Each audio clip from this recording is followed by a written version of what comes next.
Excellences, Monsieur le Président de la République, chef de l'État, Président de la Conférence des gouverneurs, Excellences, Madame la Première ministre, chef du gouvernement, Vice-président de la Conférence des gouverneurs, Excellences, Messieurs les Vice-premiers ministres et ministres de l'Intérieur, rapporteurs de la Conférence des gouverneurs, distingués invités, tout protocole observé.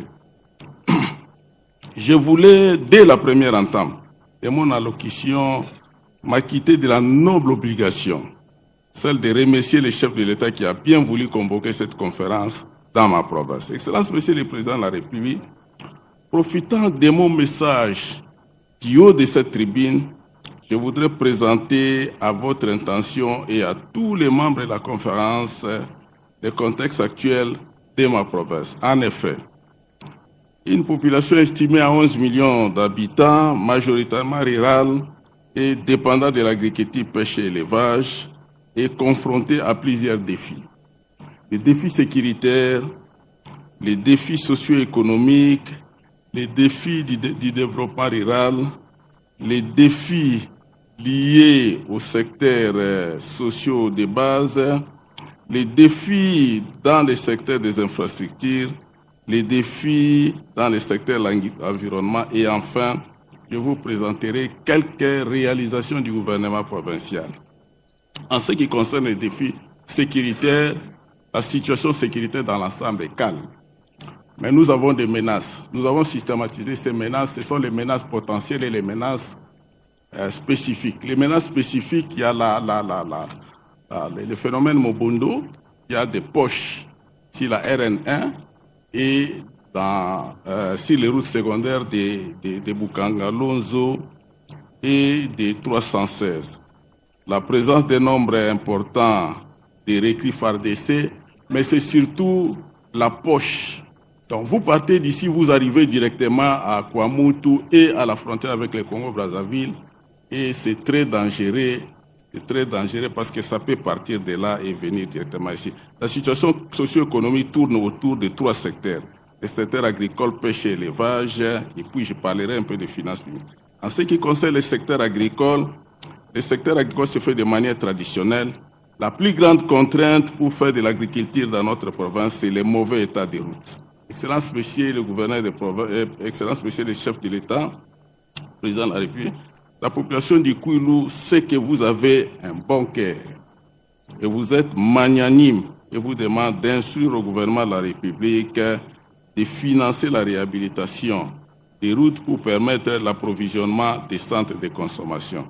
Dans le secteur des finances publiques, serait systématique la modicité des frais de rétrocession et la faiblesse des recettes locales. Dans le domaine du développement rural, nous avons 5000 km de routes de dessert agricole, seulement 9,32 sont praticables.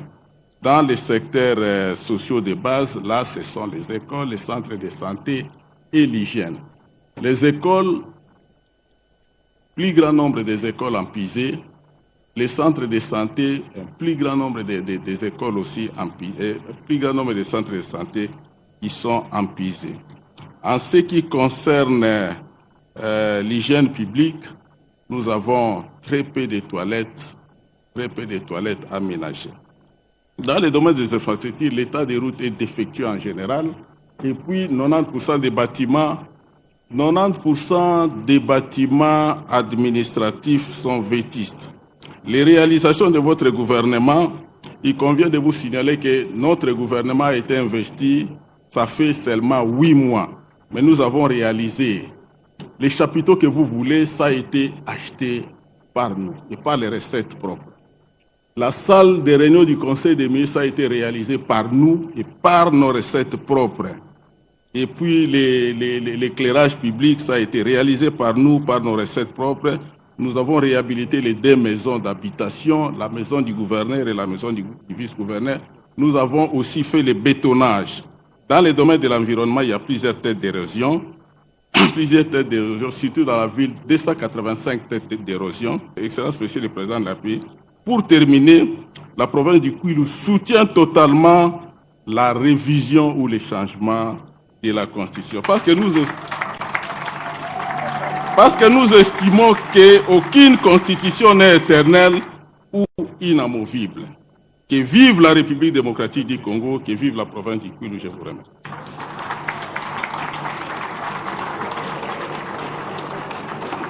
Nous invitons